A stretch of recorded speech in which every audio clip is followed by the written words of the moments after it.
Pelaku ruda paksa anak Benri Nurlatu di Pulau Buru terancam penjara seumur hidup. Benri Andri Nurlatu, pelaku pemerkosaan anak kandung di Pulau Buru terancam maksimal seumur hidup. Kapolres Pulau Buru AKBP Egya Febri Kusumawiatmaja menjelaskan pelaku melanggar pasal 82 Undang-Undang Nomor 17 Tahun 2016, junto pasal 76E Undang-Undang Republik Indonesia Nomor 35 Tahun 2014 ayat pertama. Saat ini pelaku sudah diamankan di Mapolres Pulau Buru untuk penyidikan lebih lanjut. Meski begitu, Egya belum dapat memastikan ada korban lainnya. Sebelumnya pelaku sempat melarikan diri setelah kasus ini sampai ke tangan pihak berwajib. Dan tidak berapa lama pelaku berhasil ditangkap. Diberitakan sebelumnya pelaku memperkosa dan menganiaya 2 anak kandungnya. 1 korban meninggal dunia dan satunya lagi tengah menjalani perawatan medis di RSUD Namrole pada Selasa 8 Februari 2022. Oh, yang berkosa itu.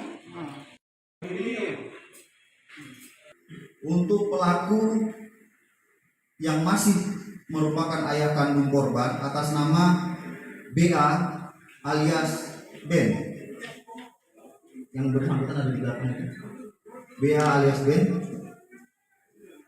umur 33 tahun, alamat di Desa Kamanglale, Kecamatan Namrole, Kabupaten Buru Selatan. Dari kasus ini telah kita dapatkan surat visum serta keterangan saksi-saksi. Modus yang dilakukan oleh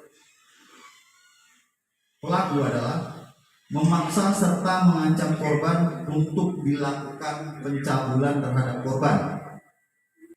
Kasus ini kita kenakan pasal 82 ayat 1, ayat 2, dan ayat 4 Undang-Undang Nomor 17 Tahun 2016, junto pasal 76E.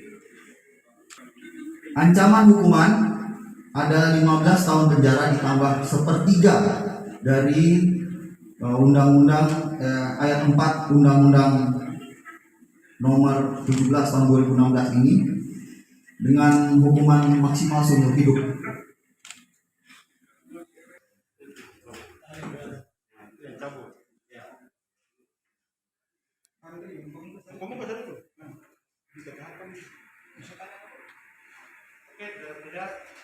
Terima kasih sudah nonton. Jangan lupa like, subscribe, dan share ya.